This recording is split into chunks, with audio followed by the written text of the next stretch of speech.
Bonjour. Bonjour madame. Nadia Neymar, je suis chargée de communication à la chaire ESSEC Grande Consommation. Alors vous avez cité la planète et l'environnement parmi les 4 objectifs clés de la France. Donc je voulais vous demander, selon vous, est-ce que la grande distribution française peut, ou tout du moins doit donner l'exemple en matière de responsabilité sociétale, notamment lorsque l'on imagine et l'on peut savoir l'impact que peut avoir une enseigne comme Carrefour, qui est présente dans plus de 34 pays et qui réalise son chiffre d'affaires à plus de 60% hors de la France.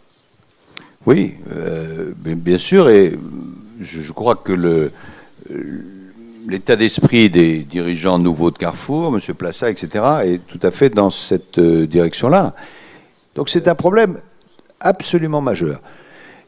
Et là où je fais la connexion avec votre question, c'est que je ne pense pas qu'il faille présenter ça comme étant essentiellement une contrainte. Si on dit c'est une contrainte, si on dit aujourd'hui c'est terrible, demain c'est pire, je ne vous parle pas après-demain, bon, les gens en ont assez de tout ça et diront bah, finalement mourir pour mourir. Non, il faut montrer que ça peut être aussi une opportunité en termes de croissance, de nouveaux produits. Et il y a des choses extraordinaires qu'on peut faire. Par exemple, l'autre jour j'étais à la réunion de Davos, on parlait de ça avec un certain nombre de grands chefs d'entreprise. En particulier, il y avait les dirigeants de Unilever et de Nestlé, qui sont très grosses, très très grosses sociétés, et qui se sont engagés, par exemple, sur la déforestation, qui est une des sources principales de l'émission de gaz à effet de serre, à ne plus utiliser, comme ils le font actuellement, les forêts pour toute une série de productions et de biens de consommation auxquels ils ont recours. Donc, ayez ça à l'esprit. Je pense que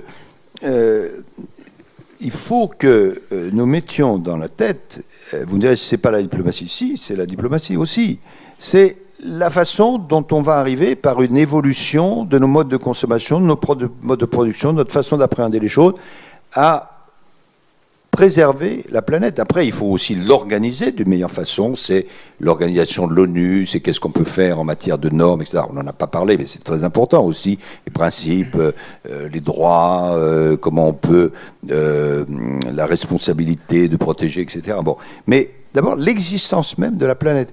Et moi qui, au départ, ne suis pas, je veux dire, je suis quelqu'un d'assez froid par rapport à ces phénomènes, en me plongeant dans la réalité scientifique, je crois que c'est vraiment un très, très, très grand sujet.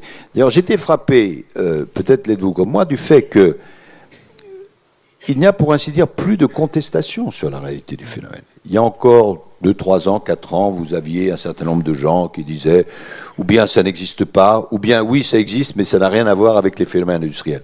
Cette contestation est terminée. Zero denial.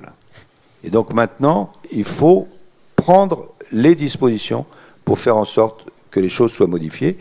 Et ça vous revient en tant que responsable économique futur, quelque chose de très important. Okay. On va prendre une dernière...